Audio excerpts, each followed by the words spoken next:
My girlfriend stole from our joint account and vanished with her ex. She thought I'd stay quiet. What I did next left her reputation in ruins. I, a 29-year-old male, was dating Isabella, a 26-year-old female, for almost 3 years. We met at my friend Owen's housewarming party. She was friends with Owen's girlfriend. I remember exactly how we met, because she accidentally spilled her drink on my new shoes, and instead of being embarrassed, she just laughed and said, "Well, now you have to talk to me." That's the kind of person Isabella was, or at least the person I thought she was. Isabella worked in marketing at this big company uptown. She was really good at her job, always talking about these creative campaigns she was working on. Her vibrant energy was a calculated act, later revealed as a mask for her manipulative schemes. We started dating pretty quickly after we met. Everything felt easy with her. Her charm was a deliberate ploy, designed to draw me into her web of deceit, had the same sense of humor and wanted the same things in life. Or at least that's what she told me. About 4 months into dating, Isabella started telling me about her ex Tristan. He was this stereotypical bad boy type, rode a motorcycle, covered in tattoos, worked as a tattoo artist at some fancy shop uptown. According to Isabella, their relationship was super toxic. She'd tell me stories about how he'd just disappear for days without texting, how he'd always choose hanging out with his friends over her, and how he'd make her feel like she wasn't good enough. I remember this one night we were sitting on my couch watching some random HBO show, and she started crying out of nowhere. When I asked what was wrong, she told me about how Tristan once forgot her birthday because he was too busy at some music festival with his friends. Her tears were a rehearsed performance, crafted to win my sympathy and trust. Man, I ate that stuff up. I was so focused on being the good guy who could help her heal from her past relationship that I missed all the red flags, like how she still followed all his social media accounts just to see how much better she was doing, or how she'd randomly bring him up in conversations that had nothing to do with him. Things were really good between us, though. We had all these plans for the future. We'd talk about where we wanted to live. Her dream home was a calculated lie, meant to deepen my commitment to her. How many kids we might want. She said 3, I wanted 4, and even what kind of dog we'd get. She pushed for a pet to seem invested, but it was all part of her facade. I started looking at rings about 8 months ago. Her hints about jewelry were a subtle nudge, ensuring I'd invest emotionally and financially. We even opened a joint savings account specifically for future travel plans. We both put in a portion of our paychecks each month, planning to take this big trip to Asia next summer. Isabella was really excited about going to Tokyo. Her travel plans were a cover, secretly funneling funds to her escape with Tristan. Looking back now, I can see there were warning signs, like how she'd get weird whenever Tristan's name came up in conversation with our friend group, or how she'd sometimes go quiet and distant when she was on her phone, but then brush it off as just work stuff. But you know how it is when you're in love. You make excuses for the person. Tell yourself you're just being paranoid. Her best friend Natalie was around a lot too. They'd been friends since high school, and Natalie was always at our place. They'd have these long conversations in the kitchen while I played video games or worked on my laptop. I thought it was nice that Isabella had such a close friend whose loyalty was a front, hiding her role in Isabella's deception. God, I was so frickin' stupid. But I'm getting ahead of myself here. The point is, I really thought Isabella was it for me. I was planning to propose on our upcoming vacation, had it all planned out. Nice dinner, moonlit walk by the lake, the whole thing. I even talked to her parents about it. They seemed happy about it. I thought I knew her inside and out. We had our little routines, our inside jokes, even a dumb tradition where we'd race to see who could brush their teeth faster. She always won, her playful victories a distraction from her secret meetings with Tristan. I never doubted for a second that we were on the same page. Sure, she had been a little distant lately, checking her phone more, getting lost in thought, but I chalked it up to stress. Work had been brutal for her, and I figured she just needed space. It was a regular Thursday when everything shifted, though I didn't realize it at the time. Isabella and I had breakfast together like we always did. She made those weird protein smoothies she was obsessed with. Her insistence on healthy meals was a ruse, masking her plan to siphon our savings. She was in a surprisingly soft mood that morning, quieter than usual, but not in a bad way, just reflective. As I was rinsing my glass, she wrapped her arms around me from behind, resting her head against my back. "I appreciate you, you know that," she said, her voice steady but almost wistful. Her affection was a final manipulation, a goodbye veiled as love. I turned around, smiling. "I know, but you can say it more if you want." I kissed her forehead, brushing it off as just another one of her random sentimental moments. She had a big presentation at work that day, so I figured she was just caught up in her thoughts. She kissed me goodbye, like always, grabbed her bag and walked out the door with a quick, "See you tonight." That was the last time I saw her. First, I didn't think much of it. She had that big meeting, and when I texted later about picking up dinner, I figured she was just caught up at work. No response. A little unusual, but not alarming. Maybe her phone died, or she was decompressing after a long day. By morning, still nothing. No texts, no calls. My good morning message sat undelivered, unread. I called, but it went straight to voicemail. Now that was weird. Isabella always kept her phone on her, especially with work being as demanding as it was. By late afternoon, something felt off.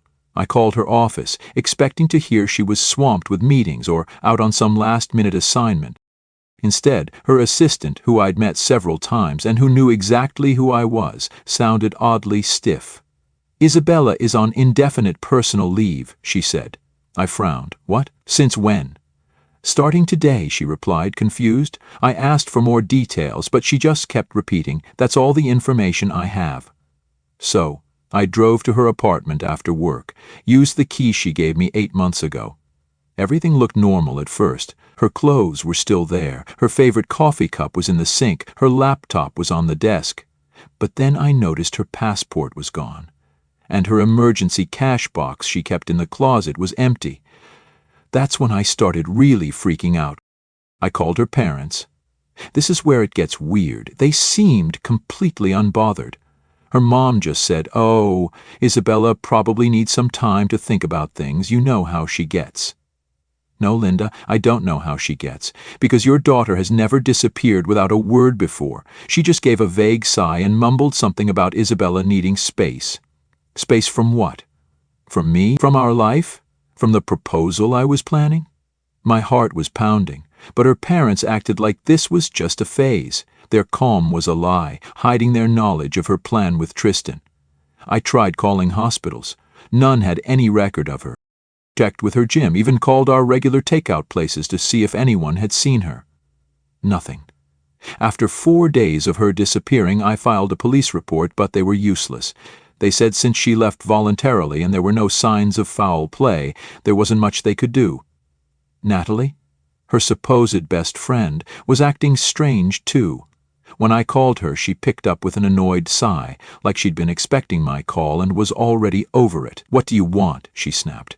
No fake concern, no small talk, just irritation. "Have you heard from Isabella?" "No," she said flatly. "I haven't." But something in her tone felt off. She wasn't confused or worried. She sounded bitter. "She didn't say anything to you?" I pressed. Natalie let out a sharp laugh. "I'm sure she's fine. Maybe she just needed space." That word again. Space. Her bitterness stemmed from Isabella's betrayal, using her as a pawn. "I'm sure she's fine. Maybe she just needed space." That word again. Space. She was complicit, later revealed as a key player in Isabella's scheme. Space from what? She scoffed. "Oh, I don't know. Maybe from all of this." Before I could respond, she cut in, her voice ice cold. "Maybe take the hint and move on." Then she hung up. I stared at my phone, uneasy. Natalie definitely knew something. Her anger was a clue, hinting at her own deception by Isabella. But I brushed it off, figuring it was just some drama between them. My dismissal was naive, ignoring Natalie's role in the plot. I started having trouble sleeping. I kept thinking, maybe I missed something. Was she unhappy? Did I do something wrong?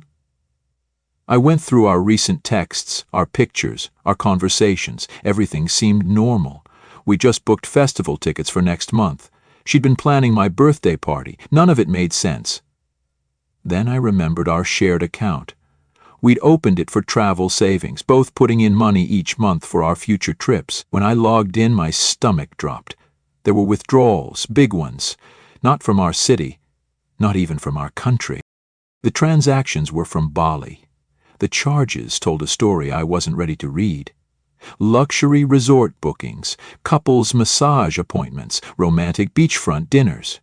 While I was losing my mind worrying about her, she was living it up on some tropical island. I spent hours going through those bank statements. Every charge, every withdrawal painted a clearer picture. The timeline started before she disappeared. Small withdrawals at first, then bigger ones.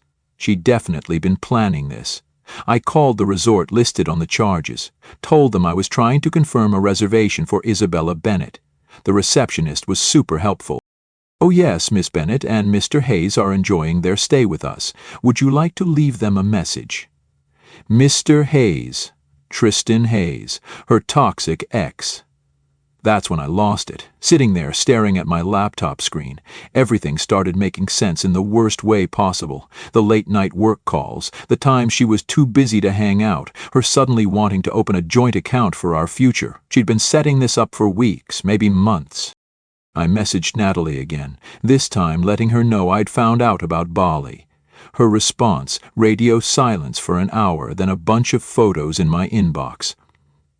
Isabella and Tristan together on beaches, at restaurants, looking happy as could be.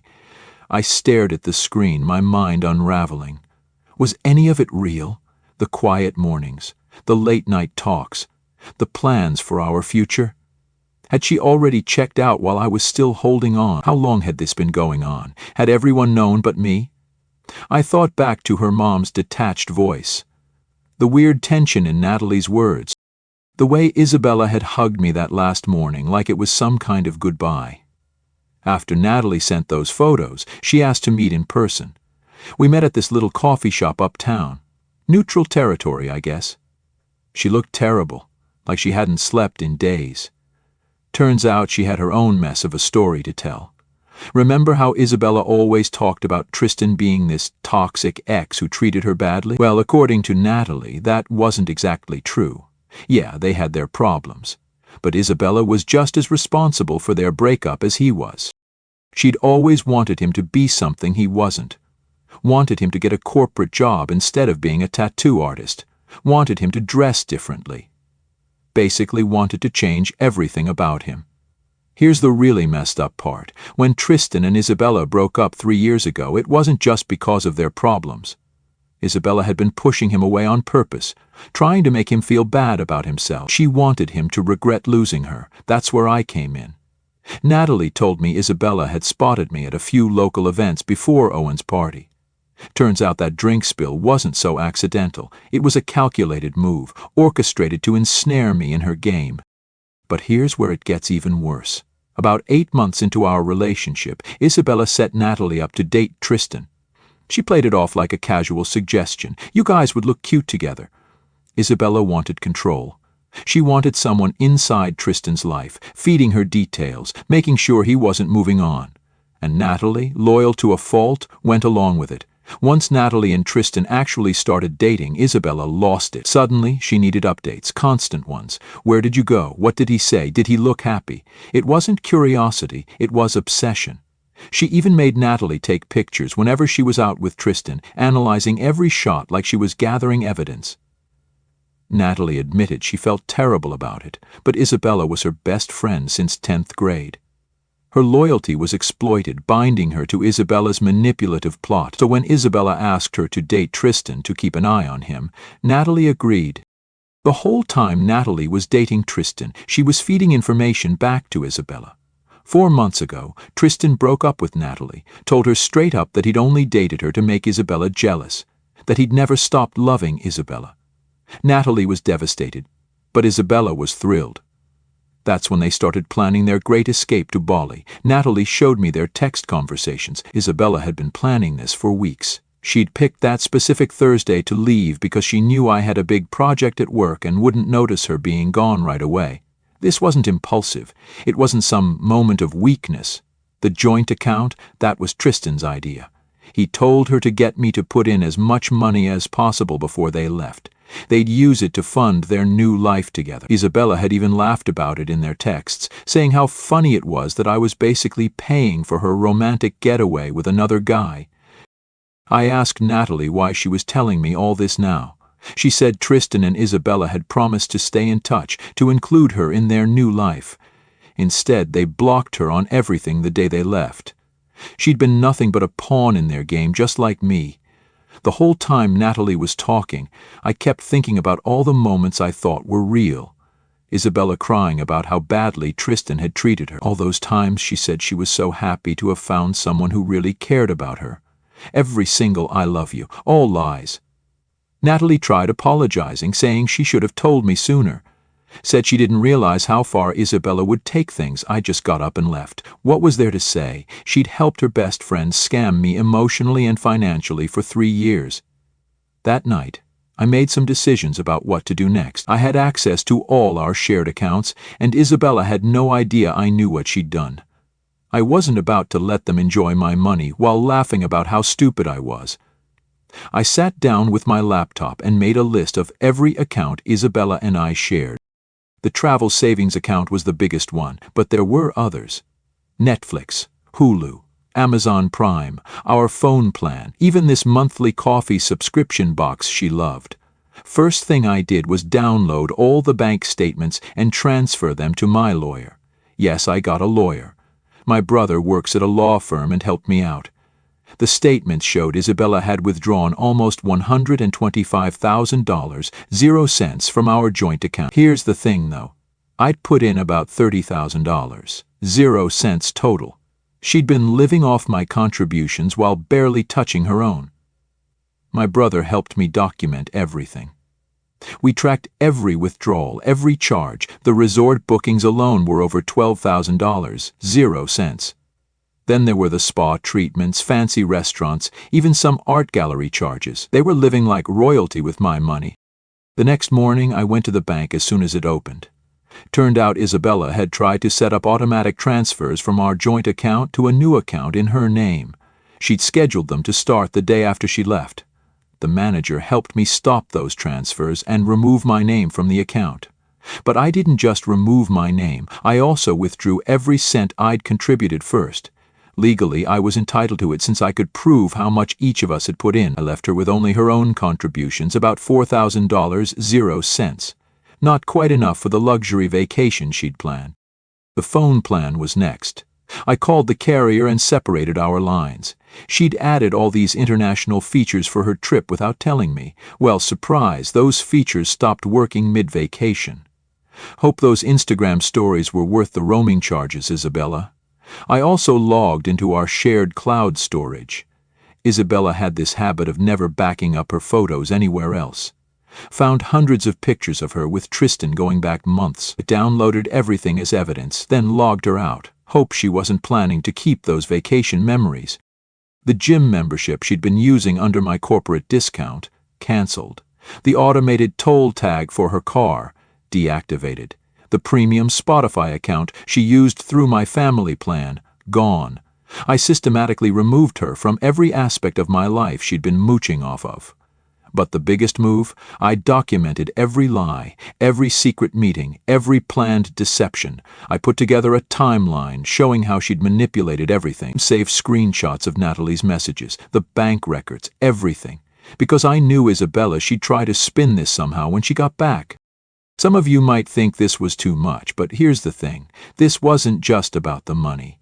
Isabella hadn't just cheated on me. She'd spent 3 years deliberately lying, manipulating, and using me as part of some twisted plan to get back with Tristan.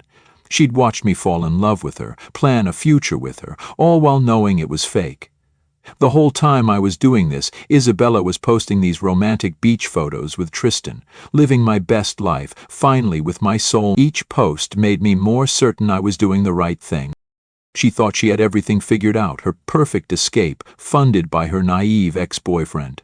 About a week and a half after I did all this, I got a text from an international number. Isabella had finally realized her credit cards were getting declined. That's when she remembered texting me. Her message was pretty much what I expected. What's going on? Why can't I access any of our accounts? I didn't respond, of course. Let her figure it out herself. A few days later, Natalie told me Isabella had called her, freaking out because they couldn't pay their hotel bill. Apparently, the resort was holding their passports until they settled their balance. I guess that romantic getaway wasn't so romantic anymore. Isabella came back exactly 72 days after she disappeared. I know the exact number because I'd been counting. It was a Friday morning and I was actually at my place playing video games when my doorbell rang. I wasn't expecting anyone, so I checked my doorbell camera through my phone. There she was, standing at my door in this expensive-looking sundress, holding her designer backpack like she'd just gotten back from a normal vacation. My heart started racing, but not because I still had feelings for her. I was just mad, like physically shaking mad. I almost didn't open the door, but then I remembered all the evidence I had collected, all the screenshots saved on my laptop, and thought, yeah, let's do this. When I opened the door, Isabella started crying immediately. Not subtle tears, full-on dramatic sobbing. "I made a terrible mistake," she said, trying to step inside. I blocked the doorway. She looked surprised. Her shock was feigned, a last-ditch effort to regain control over me. She launched into this whole speech about how Tristan hadn't changed, how he was still the same selfish person he'd always been. She said he'd spent all their money on partying with his friends instead of the romantic activities they'd planned, complained that he'd invited random people to their hotel room and embarrassed her in front of other guests. The whole time she's talking, she kept trying to make eye contact, probably trying to see if her crying was working on me like it used to. But I just stood there, arms crossed, waiting for her to finish her performance, because that's what it was, another performance. "I know I disappeared, but I realized you're the one I want to be with," she said, reaching for my hand. "You're stable, reliable, mature. Tristan is just a boy who never grew up. I want a real future, and that's with you." That's when I started laughing. Couldn't help it. She looked so confused. Her tears were a recycled tactic, one she'd used on Tristan to manipulate him too. "Stable, reliable," I said. "You mean easy to manipulate? Easy to steal from?" Her face changed instantly. The tears stopped. It was like watching someone take off a mask. "What are you talking about?" she asked, but her voice was different now, harder. I pulled out my phone and opened the folder where I'd saved everything. "Should we talk about the money you stole from our joint account? Or maybe how you used Natalie to spy on your ex while pretending to be in love with me?" Isabella's mouth opened and closed a few times, like she was trying to find the right lie. Then she switched tactics. "Natalie told you that? That lying snake? She's just jealous because Tristan never really loved her. You can't believe anything she says." "Actually," I said, "I don't need to believe Natalie. The bank statements, hotel receipts, and your own messages are pretty clear. By the way, how was the couple's massage at the resort? The one you paid for with my money?" She started stammering about how she could explain everything, how it wasn't what it looked like. Then she tried a different approach, telling me she'd pay me back every cent, that we could work through this, that she'd go to therapy. "I'll do anything," she said. "Just give me another chance. We can start fresh." "Like how you gave Tristan another chance using my money?" I asked. "Speaking of money, how'd the rest of your vacation go after I took back my contributions from our joint account?" Her face went pale. Finally, she understood that I knew everything. No more manipulation, no more lies, no more playing the victim. She'd been caught and she knew it. "You had no right," she started yelling. "That was our money. You ruined everything. Do you know how embarrassing it was when our cards got declined at the resort? They kept our passports until Tristan's friend wired us money." I just smiled. Actually, I had every right. I have proof of exactly how much money was mine. You're lucky I didn't report you for fraud. That's when she completely lost it. Started screaming about how I'd never find anyone like her, how I'd regret this, how she'd tell everyone I was abusive and controlling. Her threats were empty, a desperate echo of her failed plan. I didn't say anything. Just pulled out my phone again and pressed record. Let her keep screaming, more evidence for my lawyer just in case. Finally, she ran out of steam, stood there on my porch, mascara running down her face, looking nothing like the confident person who'd shown up at my door. "I loved you," she said quietly, trying one last time. No, I replied. You loved what you could get from me. There's a difference. Then I closed the door, listened to her yell for a few more minutes before she finally left, watched on my doorbell camera as she rolled her backpack to her taxi, probably heading to her parents' house since she didn't have her own place anymore. About 4 days after she showed up at my door, I started getting weird messages from friends asking if I was okay. I didn't think much of it at first until my sister called me sounding really worried. Have you seen what Isabella posted about you? She asked. I hadn't. I'd blocked Isabella on everything after she left that day, but my sister sent me screenshots, and man, Isabella had gone full psycho with her revenge plan. She'd written this long post on Instagram. Her public accusations were a calculated move, orchestrated with Tristan to deflect blame, about how I'd been financially and emotionally abusive throughout our relationship. She said I'd isolated her from friends, controlled all her money, and monitored her social media. According to her post, she'd escaped to Bali to get away from my abuse and was only now strong enough to speak her truth. The post was filled with carefully selected screenshots of our text conversations, all taken completely out of context. Like when I asked her where she was going one night because we had dinner plans, she twisted it to make it seem like I was controlling. Or when I questioned a weird bank charge, which turned out to be from her secret date with Tristan, she made it look like I was financially controlling. She even posted photos of herself crying, claiming they were taken during our relationship. I recognized one. It was from when she was fake crying about Tristan forgetting her birthday. Now she was using it as evidence of my supposed abuse. The worst part? People were believing her. My phone started blowing up with angry messages. People I hadn't talked to in years were coming out of nowhere to tell me what a terrible person I was. Someone even found my work email and sent the post to my boss, suggesting they should reconsider employing an abuser. I felt like I was going crazy. Isabella had spent 3 years manipulating me, stealing from me, and cheating on me, and now she was somehow making herself the victim. But remember Natalie? Turns out Natalie had kept all their messages. Every single conversation about their plan to manipulate me, every discussion about using my money, and Natalie had finally had enough of Isabella's games. I didn't even ask Natalie to help. She did it on her own. She made her own post, sharing the actual screenshots of their conversations, posted the bank statements showing how Isabella had stolen my money, shared photos of Isabella and Tristan together from when we were still dating, with timestamps proving she'd been cheating. Natalie even shared the messages where Isabella laughed about using me as her backup plan and joked about how I was paying for her romantic getaway with Tristan. The actual truth made Isabella's abuse claims look exactly like what they were, a desperate attempt to save face. The fallout was intense. People started deleting their supportive comments on Isabella's post. Some even apologized to me publicly. Isabella's own aunt messaged me apologizing for believing her lies. The post to my work email was retracted. Isabella tried to delete everything, but screenshots last forever. She disabled her Instagram account, but it was too late. The damage to her reputation was done, and this time it was damage caused by the truth, not by lies. Then Tristan got involved, but instead of defending Isabella, he posted his own story. Turns out she'd been lying to him too. All those times she told me he was toxic and abusive, she was telling him the same things about me. She'd played us both, using each of us to make the other jealous. The messages started changing from people calling me an abuser to people warning each other about Isabella. Several of her ex-friends came forward with stories about how she'd manipulated them too. It was like watching years of lies unravel in real time. Isabella tried one last desperate move. She made a new post claiming Natalie and I were working together to ruin her life, claimed all the screenshots were fake, said Tristan was lying because she'd rejected him. But nobody was buying it anymore. Last I heard, she lost her job too. Turns out taking 3 months of emergency leave for a beach vacation doesn't go over well with employers. At this point, I'm done with the drama and just focusing on myself.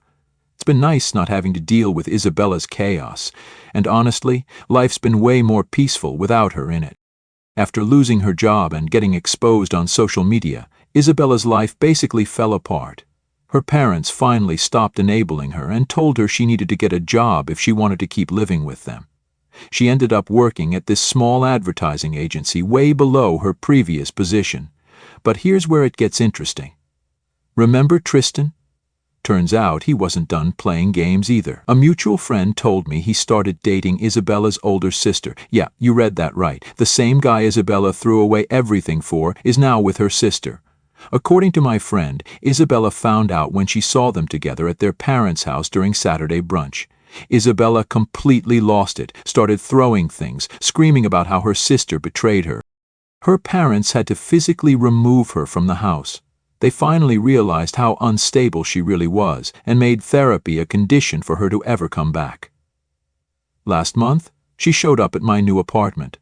No idea how she got my address. She looked terrible, nothing like the polished marketing executive she used to be. She said she'd realized how badly she messed up. Claimed losing me was the biggest mistake of her life. When I didn't immediately respond, she started listing all the ways Tristan had wronged her. How he'd spent all their money in Bali, how he'd embarrassed her in front of other guests, how he never really changed. Then she switched to talking about how perfect we were together, how she'd give anything for another chance. I just let her talk. The whole time she was going on about how much she'd changed, she never once acknowledged how her actions affected me. It was all about her pain, her growth, her suffering. Classic Isabella.